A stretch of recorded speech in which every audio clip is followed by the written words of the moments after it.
প্রভুপাদ এসেছিলেন এই জগতে চৈতন্য মহাপ্রভুর মনোভীষ্ট স্থাপন করার জন্য। কলির প্রথম সন্ধ্যায় মহাপ্রভু এসেছিলেন।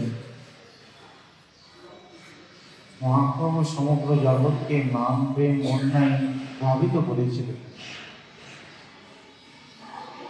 কিন্তু যত কলির বয়স উত্তীর্ণ হচ্ছে, মানে ক্রমান্বয়ে কলি পরাক্রম ভাব যত প্রকাশিত হচ্ছে,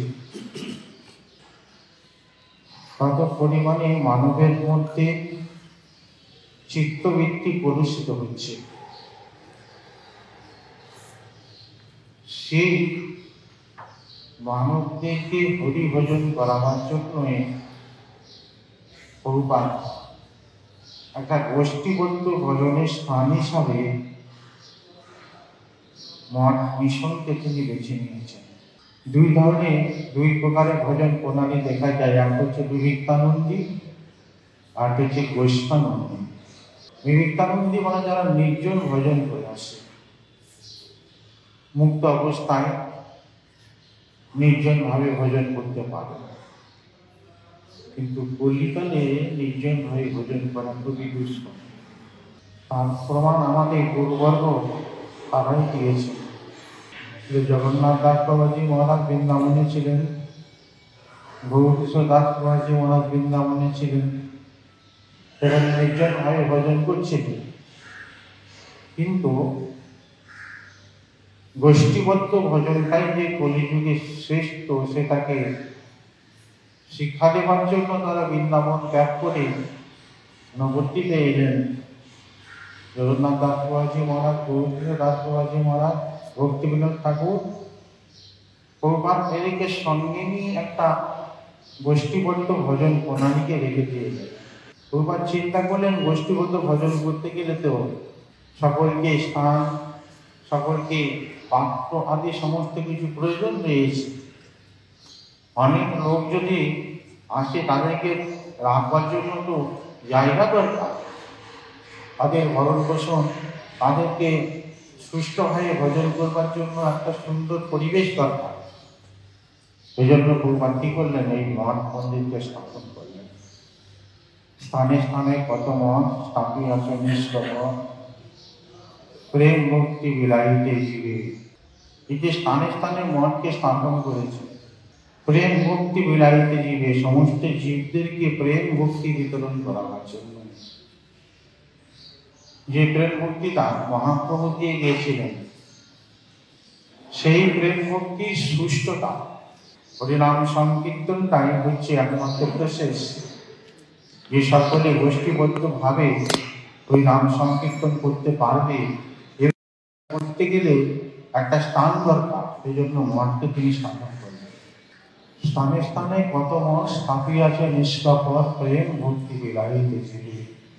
এই যে প্রেম ভক্তি প্রচারটা মঠ মন্দির স্থাপন করে তিনি শুরু করলেন। আজকে সাউথ যান বা অন্যান্য স্থানের মধ্যে যান, সেখানে দেখবেন বাহ্যিক আড়ম্বরটা বেশি রয়েছে। সেখানে হরিকীর্তনের প্রাধান্যটা কম রয়েছে। প্রভুপাদ কিন্তু ওই বাহ্যিক আড়ম্বরের দিকে বেশি তিনি নজর না দিয়ে হরিকীর্তন যুগে তিনি যেটা কলৌ কৃষ্ণ আরাধনা, যেখানে কলকালে নাম সংকীর্তনে তারা যে কলিকালে আরাধনা, সেটাকে প্রভুপাদ স্থাপন করবার জন্য এই গৌড়ীয় মঠকে তিনি স্থাপন করেন। এবং সেখানে তিনি একটাই বাণী সকলের মধ্যে গেঁথে দিয়ে গেলেন, পরম বিজয়তে শ্রীকৃষ্ণ সংকীর্তন গৌড়ীয় মঠের উপাস্য।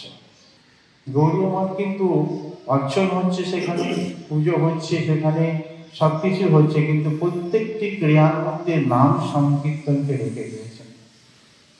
মানে কলিযুগে নাম সংকীর্তনটাই যুগ ধর্ম। সংকীর্তন যজ্ঞে কলৌ কৃষ্ণ আরাধনা, সংকীর্তনে তারাই কৃষ্ণ আরাধনা করবার জন্যই প্রভুপাদের আজকে এইরূপ প্রচেষ্টা। গৌড়ী মঠকে নিয়ে এনে স্থাপন করলেন তিনি, এবং বড় করে তিনি বললেন যে পরম বিজয়তে শ্রীকৃষ্ণ সংকীর্তন গৌরী মঠের উপাস্য। আমরা রাধা বিনোদানন্দের বাহ্যিক আড়ম্বরে উপাসনা করি না, আমরা প্রত্যেকটি নাম সংকীর্তনের যুগে উপাসনা। এজন্য প্রভুপাদ এই বাগবাজার মঠে যখন বার্ষিক মহোৎসব জন্মাষ্টমীর সময় 1 মাস ব্যাপী বার্ষিক মহোৎসব প্রভুপাদই চালু করলেন। কেন চালু করলেন না, কলি কোলাহলময় এই ব্রহ্মাণ্ডের মধ্যে কৃষ্ণ কোলাহলময় বৈকুণ্ঠ স্থাপনের জন্য। আজকে কলিযুগের মানুষ তারা নিজেদের আহার নিদ্রা ভয় মৈথুন এই নিয়েই ব্যস্ত। এর মধ্যে যে আনন্দ রয়েছে, এর মধ্যে যে চিন্ময় শান্তি রয়েছে, এটা মানুষ বোঝে না। এই জন্য প্রভুপাদ কি করলেন না, এই মঠকে স্থাপন করে 1 মাস ব্যাপী হরি সংকীর্তন শ্রবণ করবার জন্য একটা সুযোগ করে দিলেন। তোমরা আসো, তোমরা তো জগতের অনেক কিছু কথা শ্রবণ করছো, ভগবানের নাম গুণ এখানে বসে গোষ্ঠীবদ্ধ হয়ে ভজন করো। কারণ এখানে বহু ভক্তের সমাগম হয়েছে। সাধু সঙ্গ করতে করতে তোমাদের চিত্তবৃত্তি প্রসন্ন হবে, মার্জিত হবে, শুদ্ধ হবে। তোমরা একটা সুন্দর পরিবেশের মধ্যে নিত্য শান্তি খুঁজে পাবে। এই জন্য এই বাগবাজার মঠকে স্থাপন করে তিনি গোষ্ঠীবদ্ধ ভজনের একটা প্রাসাদ নির্মাণ করে দিয়ে গেলেন, যে প্রাসাদের মধ্যে থেকে সকলে গোষ্ঠীবদ্ধ হয়ে ভজন করতে পারবে, একে অপরের মধ্যে ভজনে সহায়ক হতে পারবে, একে অপরের মধ্যে প্রশ্ন থাকলে সংশোধন করে ভজনের মধ্যে এগিয়ে যেতে পারবে।